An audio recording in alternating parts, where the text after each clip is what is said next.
Welcome back to the Great World Podcast. I'm your host, Donnie Hedges, joined by co-host Jacob Fulmer. Jake, what do you have for us today? Today we'll be looking at some Gulf of America misinformation. We'll be taking a look at a Missouri House bill, Skype disappearing, flying cars, safe landing, and the future. And that's what I'm talking about. Woo! Let's get right into it. The future is going to be bright, and the future is going to start with the present, with the Gulf of America. That's right. You heard about that, right? I Gulf did. of America Day? Yes. Designated back in February from President Trump. As a lot of people know it as the Gulf of Mexico, but he renamed it to the Gulf of America. Do we know why? Well, because it's in American territory, correct? Is that the reasoning behind it? I would say so, and then you have to remember that, this entire region is the Americas, and the Gulf of America So is even right on in that the center front, of that. Even on that front, it's more appropriate. So. Yes, that's part of that, but there is some misinformation behind this change from Really? the Gulf What's of that? America.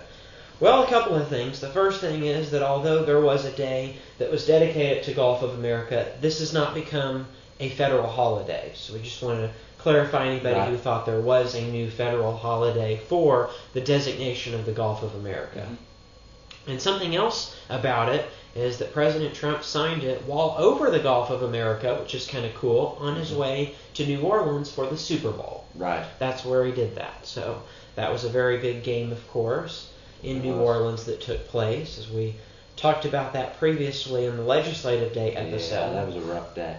It was for all of us Chief fans, but it was a cool day in the fact that that bill was signed and that was put into place. It was. So, speaking of that, there's some other misinformation behind the Gulf of America.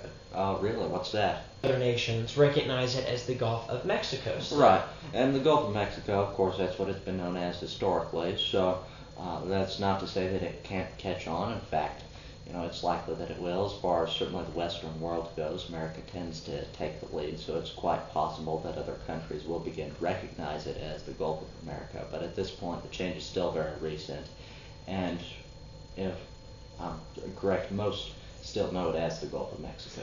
Yes, and a lot of countries have either said that it really doesn't make a difference to them what it's really called, or they'll use it interchangeably. A couple of countries have said that they will change with the U.S. calling it the Gulf of America, but several countries have made it very clear that they will never take it as the Gulf of America, and they will always keep the name Gulf of Mexico.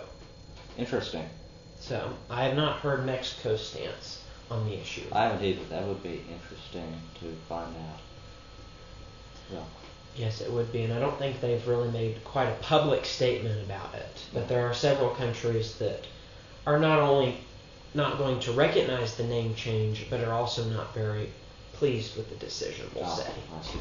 So, how will this affect everybody positively and negatively? Do you think there are any effects from there being this worldwide disagreement about the Gulf of America name change? Well, I'm sure there will be.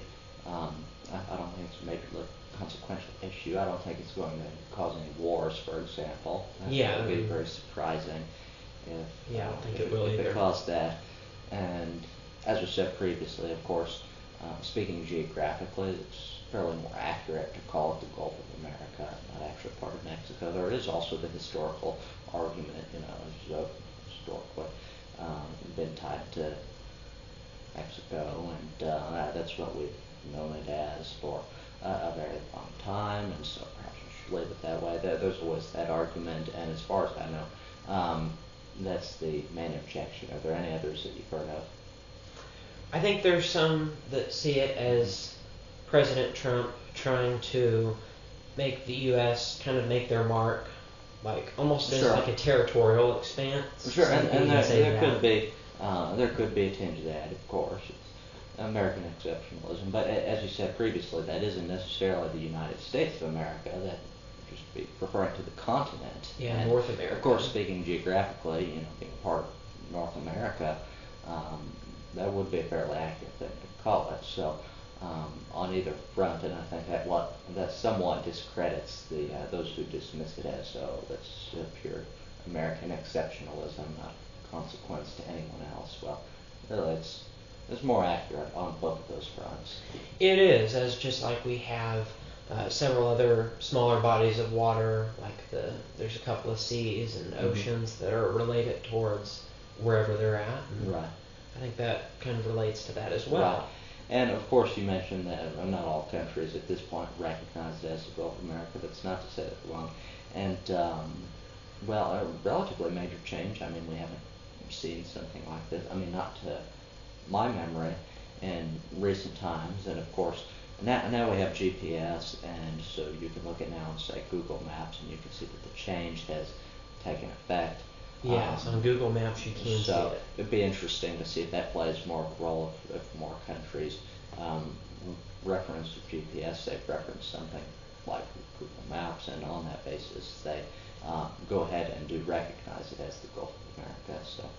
And I will say that on, national television, I have heard it be called Right. the Gulf of America, which is something I didn't think would take Oh. place as quickly. A lot of people, though, have just called it the Gulf, just to kind of eliminate any concerns Sure. that there might be Uh-huh. as far as any controversies. Sure, but that said, of course, different countries refer to different territories differently. It sort of goes without saying, similar to the Persian Gulf, how in neighboring Arab countries they call it the Arabian Gulf instead of the Persian Gulf. Yeah. So. That would be a good example of that. And interesting enough, we were talking about Google Maps. On Google Maps it does say Gulf of America when you're in the U.S., but if Right. you go to Mexico, it will start calling it the Gulf of Mexico. Okay. So it depends on the device's location, is going to depend on what it calls that body of water. So that would be interesting to know. I don't know the technicalities of GPS and Google Maps. That is how it currently is. Right. Google Maps, yeah. Of course that, but going further than the United States and Mexico, I don't know exactly how that would pan out because, of course, many countries would have certain jurisdiction where they have some input somehow on how things are labeled on Google Maps, but I don't I know think exactly. it's just exclusively the United States that has it on Google Maps Okay. labeled Gulf of America. Okay, so anywhere else in the world that you check Google Maps, it would still be the Gulf of Mexico? I know that most countries it is. There may be a Okay. couple of exceptions to Interesting. that. But I'm pretty sure that the United States is the only one that significantly abides by Interesting. that Well, I wasn't sure on about Google that. Maps. So So, that covers yeah. the Gulf of America. What else were we going to be looking at, Jake? We're also going to be looking at the 711 Missouri House bill that is currently pending and it's going to go towards the Senate. Okay. So, just kind of to get some information from our helpful co-pilot, just so that you guys know a little bit more about the House bill in the state of Missouri. Here's kind of a bit of a summary from co-pilot here. House Bill 711 in Missouri aims to make the state an open enrollment state, allowing K-12 public schools to choose if they want to accept students from neighboring districts. The bill, sponsored by Representative Brown Pollitt, has passed the House and is now in the Senate for further consideration. Under this bill, districts can limit outgoing transfer students to 3% of their enrollment and won't be required to add resources for transfer students.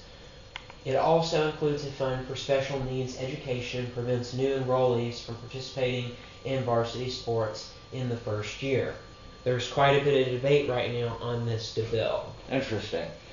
So, what exactly would be the implications on schools if this were passed? Well, and if we go a little bit further, the significant debate around the bill, with some arguing it could impact rural schools in local control. So the concern is that a little bit more power towards the state, a little bit less power on a more local level. Right, That's what so the that, debate is. that could potentially weaken these rural schools, which in our area we have quite a lot of those. Yes, quite a few, really throughout the state of Missouri, but especially in the southwestern region that we live in. So, quite a lot of those. So, as far as day-to-day the operations for schools, how the passage of this bill affect them? Well, students would be able to go to students within a 35-mile radius within a school district could go to that district. Would be one of the major sticking points against Okay, it. so they can choose any public school to attend within a 35-mile radius. Yeah, so this is going to make more sense for people on a more local level, but we're here in Nevada, which is about 30 miles to the north of Lamar, Missouri. So that means that a parent could have their student choose to go to the Lamar school district instead of the Nevada school district, even though Lamar is about 25 to 30 minutes away from the Nevada school district. So that's what it would allow for that to happen. But as it says here, that would create quite some trouble for, there would be, so what that would allow is for those students in Lamar to attend Nevada or vice versa, basically, is what it would allow. There would be some limitations, of course. It says on here that the first year that transfer students would not be able to participate in extracurriculars, like varsity sports in particular, not all extracurriculars. So as it said right here, it also includes a fund for special needs education and prevents new enrollees from participating in varsity sports in their first year. So there are some limitations to it of how that could affect students if they decide to go to a school district that's further away, but it does still leave that as an option, and that is what's created great concern for more rural school districts, that they might be broken in their capacity. Right, but because the idea is, and what you're thinking is that potentially more people would end up there and choose to go to them, and they would be sort of overrun and wouldn't have the resources to contend with that. It could create an imbalance, and I don't think it would be an immediate imbalance, but over time. On the other hand, probably you'd have certain schools that no one chose to go to. And that could possibly make some school districts disappear. Right. Really, is what could happen. So that would be a bit of a concern if you look at it like that. Right. And of course, while the different schools have different resources to work with, the present arrangement is sort of based on, of course, public schools being taxpayer funded. They're largely influenced by the different jobs that are in the area. So communities with more dense population and higher paying jobs are going to have bigger public schools and more resources to work with, and there are certainly many flaws to that system. Not to say that it's a perfect one in the least, but it's arranged in that way for a reason, in order that the resources there are sort of, in some sense, proportionate to the population, and this new bill would offset that considerably. It could, and that's one of the main concerns about this bill. But again, that is a potential, and there are also some potential benefits that could come from this bill. Sure. So what are the benefits to it? Well, to my understanding, if we just kind of look through this here, it brings more funding to schools. It helps the state in order to regulate it, which that could be seen as a disadvantage, really. Right. It depends on the way you look at it. If you agree that the state should have more control than on a more local level for school districts, you would probably favor this bill. If you feel like that there should be more local power for school districts, you would probably be against this bill. And that is why there is quite a bit of a debate within, really, from school district to school district and from representative to representative. Right. Now, and that's something that we've talked about a great deal previously in our education debate, something that we certainly see with this sort of a tendency, whenever you centralize these things more, say, to the state level, this would be the local level schools turning over something to the state's jurisdiction. And so when you do that, as in anything, you'd be forfeiting something And like with standardized curriculum that we've talked about and standardized testing, it works as a certain measure for certain things, but there are many things that you miss out on, many localized nuances that are missed out on entirely when you centralize this, if that makes any sense, or standardize, to use a word that's more commonly used in education. Yeah, so it has been debated across the state, and of course, if we look at the status of the bill, again, it has been passed in the House, but it is currently awaiting to be voted on in the Senate. There will be discussion, of course, before that vote takes place. The voting will take place, at least it's scheduled to, next week, due to the fact that it is their spring break at this current point in time. Mm-hmm. But next week for us, this week for you. It's the way that I like to say it. And so, of course, with Yeah. Bill 711, it would be turning over something to the state, and the potential benefit of it would allow students to choose any school to attend, families to choose school within anyone within the 35-mile radius. But that would quite possibly offset the existing balance between the schools where they are geographically and based on population, and create certain issues on that front. So. Yeah, there's definitely a lot of debate, and we'll see what happens within the Senate in Right. the future. A number of important considerations there. And so, that covers Bill 711. What else are we looking at today? Well, you mentioned that Skype is disappearing. What's going on with that? It is. So those who are familiar with it know, Skype was one of the very earliest video teleconference applications, a pioneer in that field, and is now being closed by Microsoft, who bought out Skype in 2011. It was sold to Microsoft by eBay. Before that, it was originally started by a fellow named Ati Heinla, and he started Skype, and it became quite popular fairly quickly. In 2005, he sold out to eBay for $2.6 billion. eBay turned around and sold it for $8.5 billion in 2011. So fairly quick turnaround on that, and perhaps in hindsight, if Heinlein had known, maybe he would have held on to it a little bit longer and get some more out of it. Now, he's certainly gone on and done other things, so it isn't a major regret of his per se. But he has claimed that had he still owned and still been operating Skype, that it would have the market share of Zoom, which has sort of taken the place of Skype in a way. Since COVID, we had the lockdown, people were caught in their houses. They did not lose their houses. That would be quite different. Some of them did. Some of them did, unfortunately, but not because of what we were talking about. Right, not because of Skype. Yeah. Right. So, common misconception right there. So, anyway. Definitely.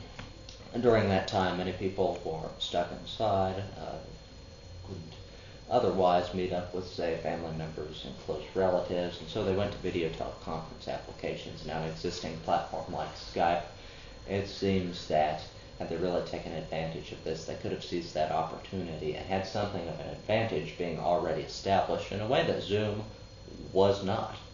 But it seems that they're being owned by Microsoft at that time. They seemed to drop the ball.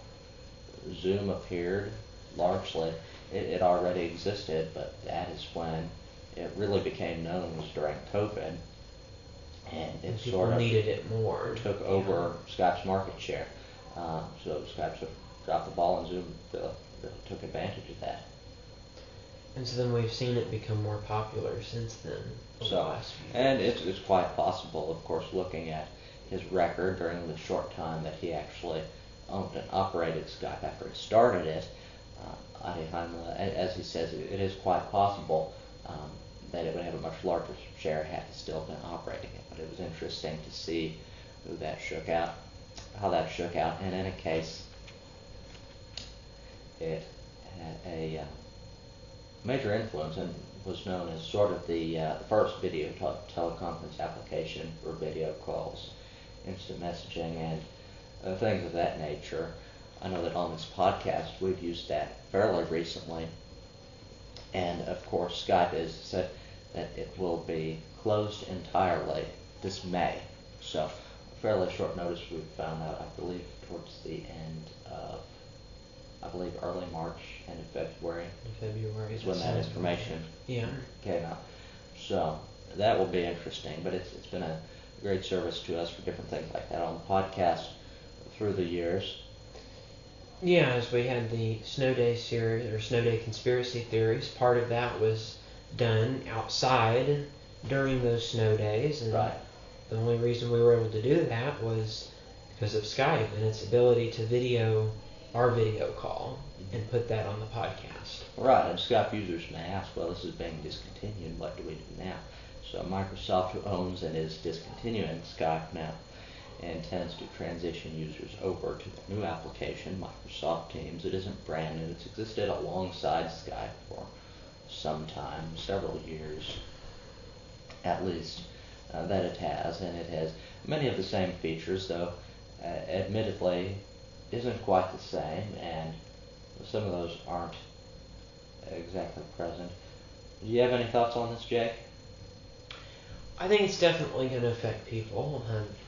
Sure. A lot of people have used Skype, and they're going to have to find another way to use its functions. As you said, there are some options available, but are people going to like those options as well, or will they completely switch to platforms unrelated? Sure. So, and we already know, as we previously said, is that under their Microsoft ownership, Skype lost considerable market share to applications like Zoom, who surfaced largely during the COVID lockdowns. And that had a major influence on those. And likewise, as far as I can see, I don't know if you've looked at the numbers a great deal, it's possibly fewer that use Microsoft Teams. So there seems to be a real issue with them actually maintaining a user base. And it is, from the outside, sort of a questionable decision. What are your thoughts? I wouldn't say that I have really a whole lot, I guess. Right. On this particular issue. Sure. In any case, from a business standpoint, it's questionable how they'll be able to make a success of this movement. They have already dwindling user base, fewer it seems on Microsoft Teams. So that'll be interesting to see if things go with that. Is there anything else that we were going to look at? Well, I just don't know a whole lot about it to know exactly what. Right. Make a prediction, because I don't really have a lot of. Right, but in terms of other events, is there anything else we were looking at today? Oh, for today? Yes. Yes, I just wanted to go ahead and highlight something that happened last week, a week ago. Okay. We had a safe landing. A safe landing, excellent.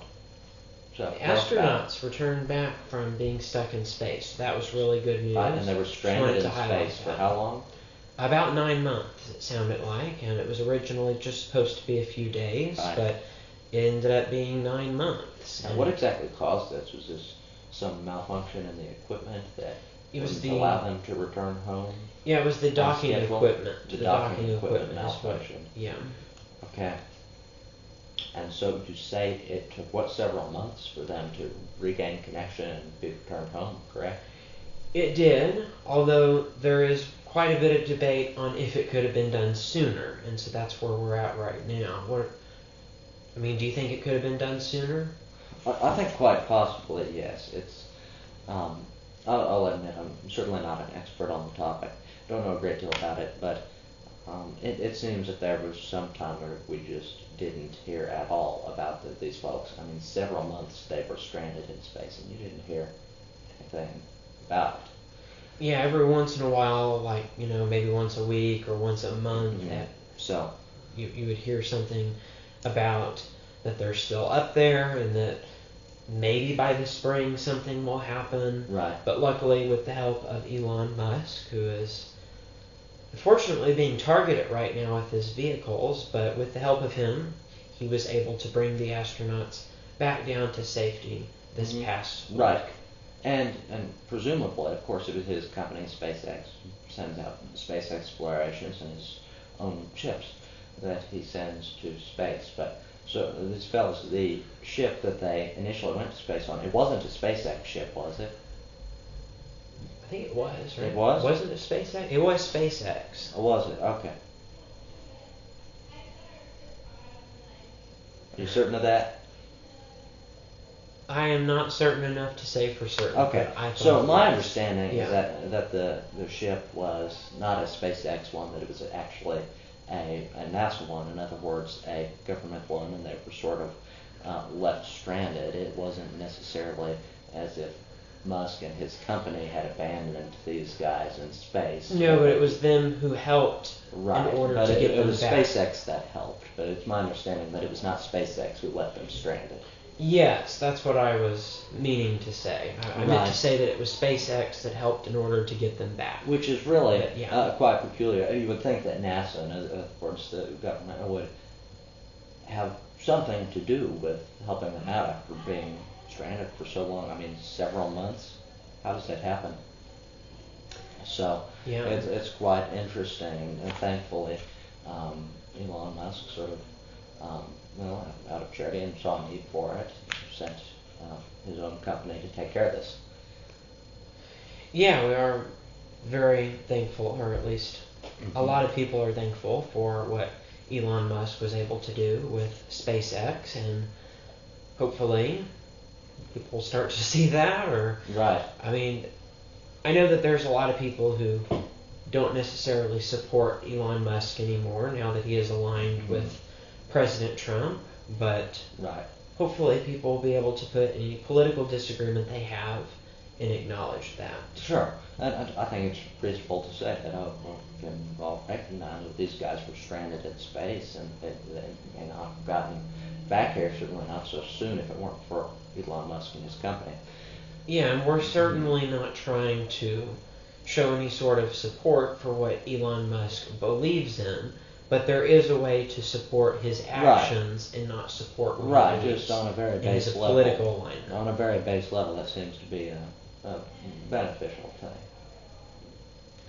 So, from spaceships getting stuck in space to flying cars, that's our next subject. Flying cars. Well, that's interesting that you mention that because we've certainly heard of flying cars before. For ages, for years, they've been telling us, oh, in a few years now we will have flying cars. And we haven't, at least not on any major level. It's certainly not a common thing. Now, even if you look at futurism, in other words, predictions of the future, and retrofuturism, past predictions of the future, for some time now, that's for some time has predicted air travel of some sort, things much like flying cars. It's been predicted for some time. And I remember, for example, it was 10 years ago now, before we had this studio, before we had this podcast, I was reading this magazine and it had a concept from Airbus, a company who manufactures airplanes. It was a concept for a flying car. And it was predicted that in, say, the course of several years that would be released to the public, or that would be actually something that would exist before purchase. And, well, we now know that wasn't the case. And still, have you seen a flying car? I certainly haven't. I haven't seen one. And do you hear that sound? What is I that? did not hear that sound. What is it? Oh, Oh no, that can't be. that